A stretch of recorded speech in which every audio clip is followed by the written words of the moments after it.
Hi friends, அஸ்ஸலாமு அலைக்கும். இன்றைக்கி நான் வந்து புடலங்காய் பொரியல் பண்ண போகிறேன். அதுக்கு முதல்ல புடலங்காவை சின்ன சின்னதாக நறுக்கி வச்சுருக்கேன். ஒரு மீடியம் சைஸ் பெரிய வெங்காயம் எடுத்து நறுக்கியிருக்கேன். ஒரு 5 காஞ்ச மிளகாய் எடுத்திருக்கேன். கொஞ்சம் கருவேப்பிலை எடுத்திருக்கேன். அரை கப் கடலைப்பருப்பு வேக வச்சு எடுத்திருக்கேன். வாங்க இப்போ எப்படி செய்கிறதுன்னு பார்க்கலாம். முதல்ல ஒரு பாத்திரத்தில் 3 ஸ்பூன் எண்ணெய் ஊற்றிக்கிறேன். அதுக்கப்புறம் 1 ஸ்பூன் கடுகு, 1 ஸ்பூன் ஜீரகம் நல்லா பொரிஞ்சு வந்த உடனே கொஞ்சம் கருவேப்பிலையை போட்டுக்கிடலாம். இப்போ காஞ்ச மிளகாவை சேர்த்துக்கிறேன். இப்போ நறுக்கி வச்ச வெங்காயத்தை சேர்த்து நல்லா வதக்கிக்கிடலாம். நல்லா செவந்து வரணும் வெங்காயம்.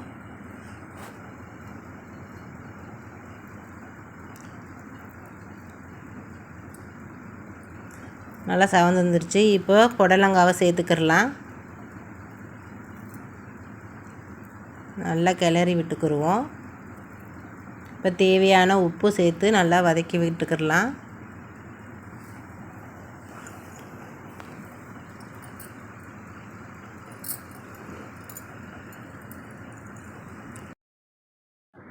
அரை ஸ்பூன் மஞ்சத்தூள் சேர்த்துக்கிறேன்.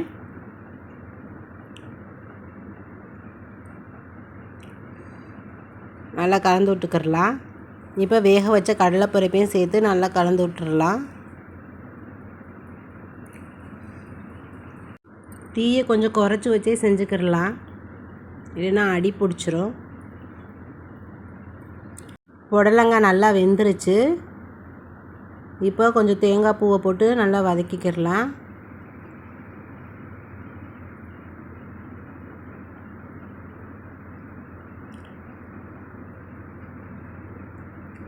இப்போ அடுப்பை ஆஃப் பண்ணிடலாம்.